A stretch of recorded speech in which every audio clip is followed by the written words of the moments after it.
Hi guys, स्वागत है आप सभी का आपके अपने channel A to Z commerce classes में, जहां हम आपको देते हैं कॉमर्स के उलझे हुए प्रश्नों के सुलझे हुए जवाब, वो भी सिंपल कॉन्सेप्ट के साथ। जैसा कि इस वीडियो में हम आपके लिए फिर लेके आए हैं बिजनेस ऑर्गेनाइजेशन के ऑब्जेक्टिव क्वेश्चन सेट नंबर 7।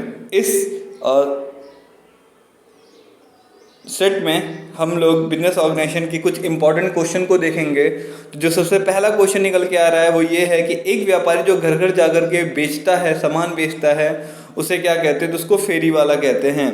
वाणिज्य में क्या चीज़ शामिल है? तो याद रखिएगा, एक व्यवसाय होता है, एक होता है व्यापार। तो व्यापार को ट्रेड कहते हैं और व्यवसाय को बिजनेस कहते हैं। तो बिजनेस के बोल सकते हैं बिजनेस के अंदर में आपका कॉमर्स आता है, मतलब वाणिज्य आता है, और वाणिज्य के अंदर जो होता है आपका ट्रेड आता है। तो ये चीज़ आप याद रखिएगा। तो इसका जो आंसर होगा वो आपका डी वाला है कि वाणिज्य में विक्रय तथा क्रय एवं समस्त ऐसी गतिविधि जो व्यापार में सहायक हो शामिल होते हैं। नेक्स्ट है, व्यवसाय का तात्पर्य निम्नलिखित में से किससे है?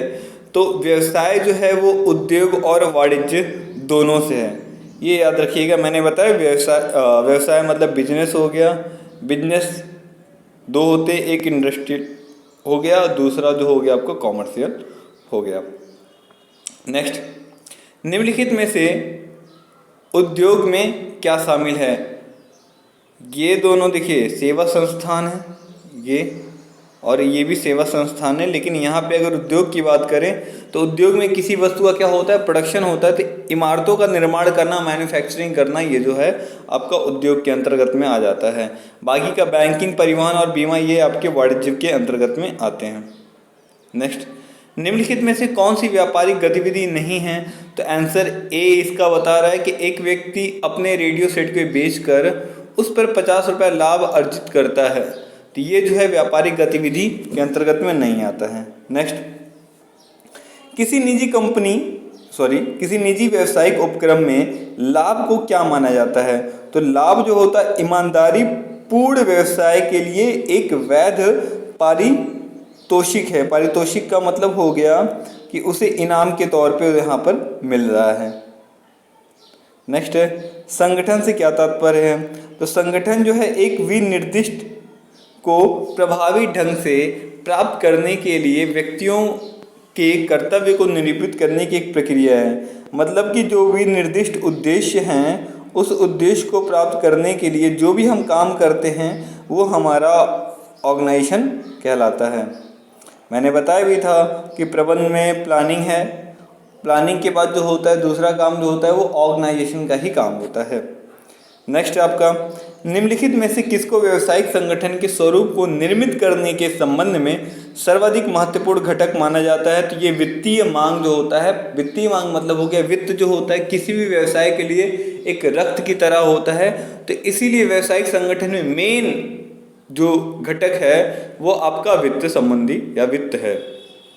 नेक्स्ट, व्यावसायिक संगठन का सबसे प्राचीनतम स्वरूप जो है, वैसे यहाँ आंसर जो सी बताया लेकिन सी नहीं होगा, आंसर जो है आपका बी होगा। एकाकी व्यापार जो है सबसे प्राचीनतम है। नेक्स्ट, व्यावसायिक संगठन के निम्नलिखित स्वरूपों को किसका पंजीकरण कानूनी रूप से कराना अनिवार्य है? तो यहाँ पे संयुक्त पूंजी वाली जो कंपनी होती है उसका कराना अनिवार्य है। नेक्स्ट, एकल स्वामी का दायित्व कैसा होता है या क्या होता है? तो वो व्यवसायिक की, ऑप्शन नंबर सी है कि व्यवसायिक संपत्तियों तथा उसकी समस्त निजी संपत्तियों के मूल्य की सीमा तक ही उसकी सीमित होती है। और अगर आंसर ये नहीं दिया हुआ, इस तरह का आंसर नहीं दिया हुआ, उसने पूछ लिया कि एकाकी स्वामी का दायित्व कैसा होता है, तो वो असीमित होता है। ये भी आंसर आप याद रखिएगा। नेक्स्ट, सामान्य व्यवसाय के लिए फर्म में साझेदारों का अधिकतम संख्या कितना होता है? तो कंपनी एक्ट की 2013 की बात करें तो वहाँ पर बताया गया है 100। तो ये अगर आंसर पहले 20 हुआ करता था लेकिन अब ये 100 के आसपास में माना जाता है।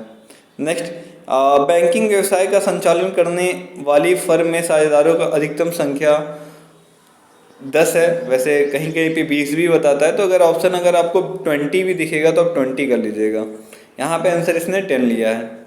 नेक्स्ट, किसी फर्म में साझेदारों की अधिकतम संख्या निम्नलिखित में से किसके द्वारा निर्धारित की गई है? तो अधिकतम संख्या वैसे बोले तो यहाँ पे जो है मैंने बताया कि कंपनी एक्ट 2013 के अंतर्गत में वैसे बता दिया गया है, 100 बता दिया गया है। एक जो है कंपनी विविध नियम है, एक्ट है, उसमें जो है ये 50 बताया हुआ है। खैर इतना टफ क्वेश्चन नहीं बनाएगा, इसका जो आंसर बनाया वो डी बना हुआ है, तो आप लोग देख लीजिएगा।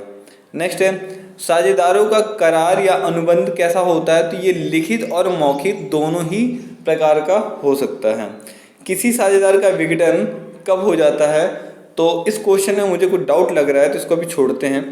नेक्स्ट, साझेदारी किस प्रकार के अस्तित्व में आ सकती है? तो विधि के प्रवर्तक द्वारा, केवल स्पष्ट करार के द्वारा, तो यहाँ याद रखिएगा कानूनी रूप से भी हो सकता है और स्पष्ट करार के द्वारा भी हो सकता है, तो यहाँ पे सी आंसर होगा।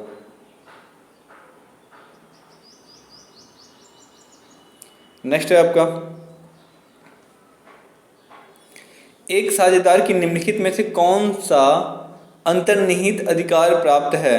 तो अंतर्निहित है कि वह फर्म की ओर से धनराशि को ऋण ले सकता है, ये उसको एक्स्ट्रा अधिकार है। नेक्स्ट, साझेदारी का पंजीकरण कैसा होता है? तो ये ऐच्छिक होता है, ये हमेशा याद रखिएगा।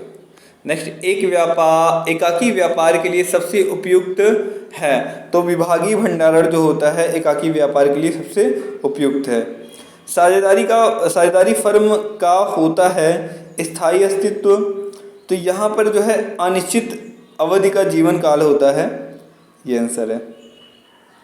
नेक्स्ट, बैंक चेक की रकम का भुगतान करने से इनकार कर सकता है यदि, यहाँ पे जो आंसर है वैसे तो 3 महीने तक वो होता है। ऑप्शन के अकॉर्डिंग अगर हम जाएंगे तो यदि चेक जारी करने की तारीख प्रस्तुत करने से 4 महीने की पहले की हो। इसका आंसर थोड़ा सा डाउट है, इसको आप देख लीजिएगा, इसको गलत ही मानते हैं हम यहाँ पे। नेक्स्ट, एक साझेदारी समझौता होता है तो लिखित कानूनी दस्तावेज के रूप में होता है। पूर्वाधिकारी अंशधारियों को साधारणता इनका तो पहला तो होता है ये लाभांश पाने का प्रथम अधिकारी होती हैं। आंसर बनाया है कि मतदान का पूरा अधिकार होता है, इसका भी थोड़ा सा डाउट लग रहा है मुझे, इसको भी देखते हैं बाद में हम। नेक्स्ट, थोक व्यापारी वस्तुओं को क्या करता है? थोक व्यापारी वस्तुओं को सबसे पहले वो क्या करता है? फुटकर व्यापारियों को बेचता है। Option number B. सुपर बाजार के नमूने हैं, तो सुपर बाजार जो होता है वो डिपार्टमेंटल स्टोर के रूप में काम करता है, तो ऑप्शन नंबर ए। एक प्राइवेट कंपनी को वैधानिक सभा बुलाना अनिवार्य है? ऐसा बिल्कुल नहीं है, प्राइवेट कंपनी को वैधानिक सभा बुलाने का कोई अधिकार नहीं है। नेक्स्ट, व्यवसायिक संगठन का स्वरूप सीमित साझेदारी से क्या तात्पर्य है? तो ऑप्शन है कुछ साझेदारों का दायित्व जो होता है वो सीमित होता है। इसको जो है आप LLP 2008 एक्ट के अकॉर्डिंग आप जान सकते हैं, लिमिटेड लायबिलिटी पार्टनरशिप। तो यहाँ पे जो आंसर बन रहा है वो 8 है। आई होप आपको सारे पॉइंट समझ में आए होंगे। यदि वीडियो से आपको वैल्यू मिली हो तो अपने दोस्तों के साथ शेयर करना ना भूलें। थैंक यू, जय हिंद।